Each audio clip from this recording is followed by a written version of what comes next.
A lot of manufacturers in the building material space have been stuck in the $5 to $7 million revenue range for way too long. And if you are one of these companies, you've probably realized the product is not the problem. The pipeline is.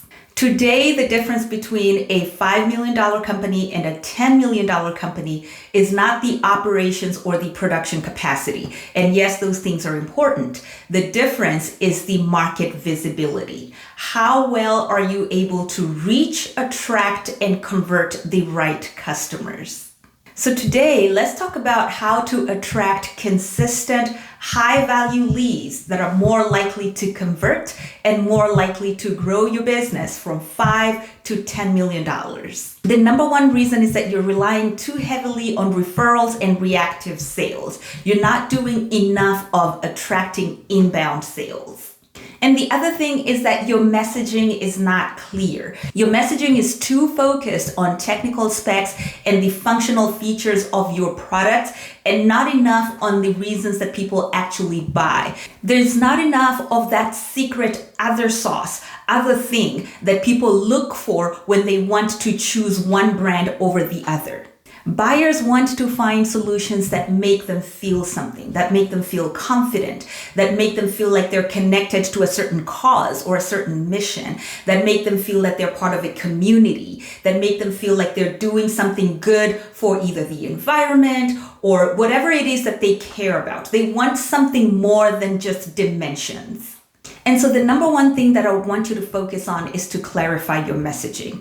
Understand that in order for you to amplify a message, it needs to be a good message.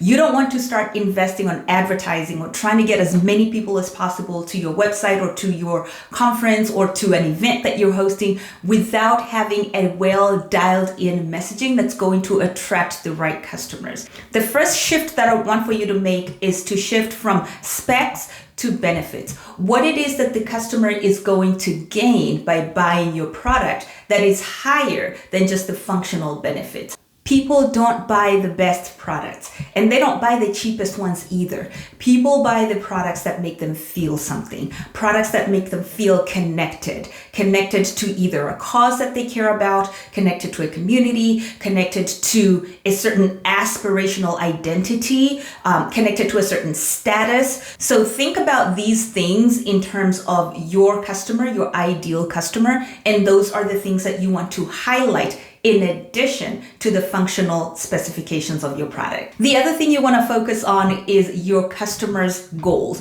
What outcomes are they looking for? And when I talk about outcomes, it's not necessarily a building. Obviously, they're trying to put up a structure, so the structure will be the outcome. But what is beyond that? Are they looking for convenience, speed, access? Things that are going to signal to your client that you know what they want, that you know what their best outcome for this project is going to be, again, beyond the functional project itself. Sometimes those outcomes might be more work for them. If they're a general contractor, they're probably trying to use this project as a lead generator for themselves. Sometimes those outcomes might be focused on the people that they're putting up the building for. What do they wish to see for those people? Sometimes those outcomes might be for themselves as a developer. I want to be seen as a person that, brought this community from here to there. Or I want to be seen as a developer that's moving the country forward, that's moving the community in a certain direction.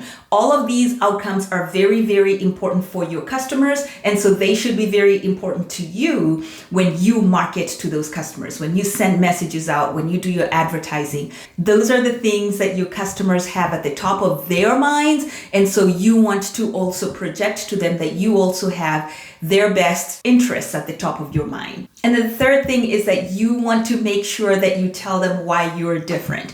Your customers have a variety of options that they can choose from. Why should they buy your product? There are many different strategies that you can use to differentiate your product in the marketplace. You can associate your product to a higher benefit. If your product is used to accomplish a task, associate that product with solving a problem. Not necessarily just accomplishing this one task, but what is the bigger goal that your client wants to accomplish when they complete this task? So you can associate your product with being a problem solver. That is something that your clients want to buy. That is something that they want to use as a tool to help them accomplish their goals. Another differentiator is convenience. Have you built your product in such a way that it not necessarily just completes a task, but it does so conveniently? What else is there about your product that is not obvious, that is not just what it is meant to do? Is it good for the environment? Is it non-toxic? Is it vegan? All of the other attributes that people associate with something being of higher value, make sure that you're highlighting those things. When you're thinking of differentiation, don't just think of functional differentiation. And when I say functional differentiation, I mean, your product is made from a different material, or it actually puts out more power, or it is heavier. Those are things that are very functional that you can actually demonstrate, you can touch and feel. But what are the psychological differentiators that go even further than functional differentiators? Because anyone can copy a functional differentiator.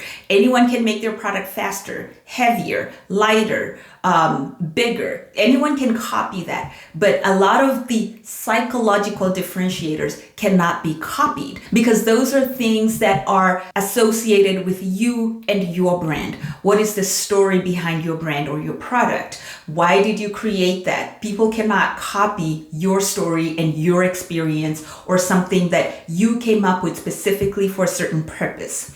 Did you create your product for a specific segment of the market? That is something that you want to highlight, again, in addition to the functional benefit of the product. It is not enough to just tell people about your product. You have to differentiate your product from other competitors. Once you have the messaging squared away, the next thing you want to do is to build a repeatable inbound sales system.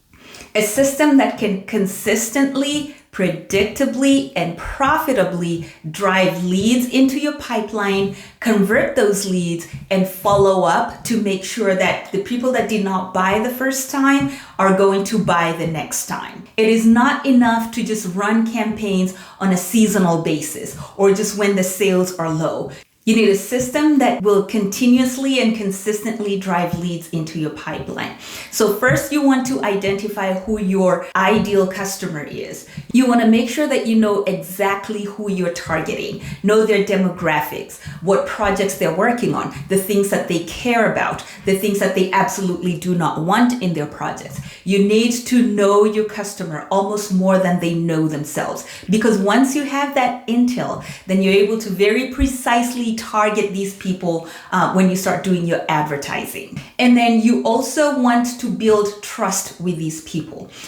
You want to be able to show them that other people have purchased your products and have had good results with them. That means that you need to have reviews, testimonials, case studies, all of the signaling that this is a product that has delivered results in the past and it will deliver results for you.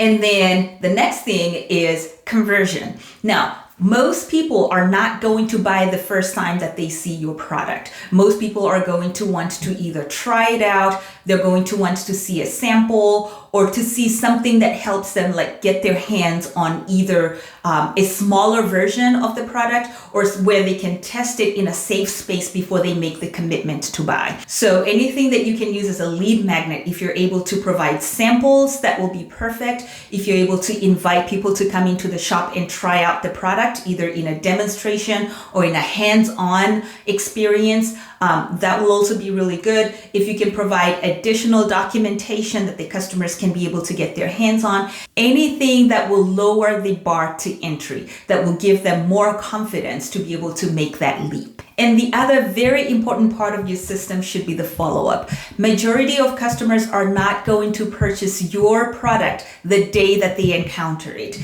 They're going to want some time to either think about it or maybe talk to someone else that's involved in their project, or maybe compare it with something else that they have seen. But make sure that you do not leave them hanging. Make sure that you have a system to follow up with them and keep reminding them of the benefit of your product, of the things that they could gain if they buy your product, of the outcomes that they could get if they buy your product. Make sure that you have a system in place to follow up with every customer that either inquired on your product or visited your website or downloaded a lead magnet or maybe came to an event. Make sure that you have a way to capture their information and follow up with them. And now finally, let's talk about attracting high value orders. These are the clients that will make either big volume orders or people that will stay with your company for a long time and consistently order from your company and consistently do business with you. Now, in order to attract these high value orders or high value clients, you need to signal to them that number one, that you are a trustworthy brand. You want to make sure that you showcase your larger, high profile projects that you've worked on. These do not necessarily need to be projects that you exclusively worked on. They do not need to be projects where you were the only supplier. But if you were associated in some way to that project, then make sure that you're showcasing this on your website and on your marketing material. Make sure that you're providing details and visuals that will help these people step into that world and have confidence in your product and in your brand. You also want to make sure that you have an abundance of case studies that are very detailed. People that are going to purchase high volume orders want to be able to have confidence that every detail is covered. So your case studies should not be just an overview or just a brief description of the project. Make sure that you have all of the details that are going to be required that people are going to look at if they want to make a high volume order, because they want to make sure that all of their bases are covered and that there are no risks involved. Your case studies should also include ROI if that is something that's important to your customers. Make sure that you're signaling again to your customer that this is the product that you should be buying in order to reach this goal. So if the goal of your customer is return on investment, make sure that you're making that very clear to them, that here is a project that I worked on and here is what they got as a return. And another thing that you want to consider if you want to attract high volume orders or high value clients is that you want to include consulting in your bundled offer. So if they're going to be purchasing a product, make sure that you're offering for them to speak to your lead engineer or for them to speak to someone who has had extensive experience using this product to generate a certain outcome. Make sure that you're bundling in that support and all of these services that will make them feel confident in this purchase. And that signals that you are number one, competent, it signals authority in this industry, and it also signals leadership. These are all the things that clients are looking for if they're going to spend upwards of $100,000 on your business. Okay, so let's recap the things that you need to do in order to finally break out of the $5 million revenue range all the way to $10 million.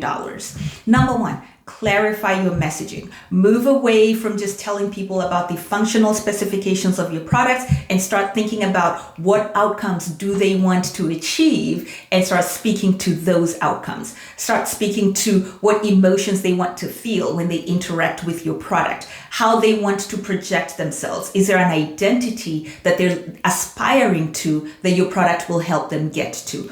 Once you have your messaging tightened up, then you need a system that will consistently, predictably, and profitably attract these leads to your business. Make sure you know exactly who you're targeting so that when you start to use these platforms, you are getting the right customers, you have the right message, and then on top of that, you have a way to follow up with them if they do not purchase the first time, to make sure that once they have talked to that other person or they have made a comparison, that they are going to come back to you and make a purchase of your product. And then last but not least, you need to position your business as an authority, as a business that has leadership in the industry, and as a business or a product that is a problem solver and not just an individual component. You want to act as a partner to your client. You want to be there with them. You want them to be able to lean on your company for support, for expertise, for leadership. And then that way you're going to attract higher value customers and customers that are going to be loyal for a long time and that are going to spend a lot of money on your product. And if you do these things, I promise you, you're going to see more success, more leads, more conversions, and finally break out of the $5 million revenue range all the way to $10 million and above.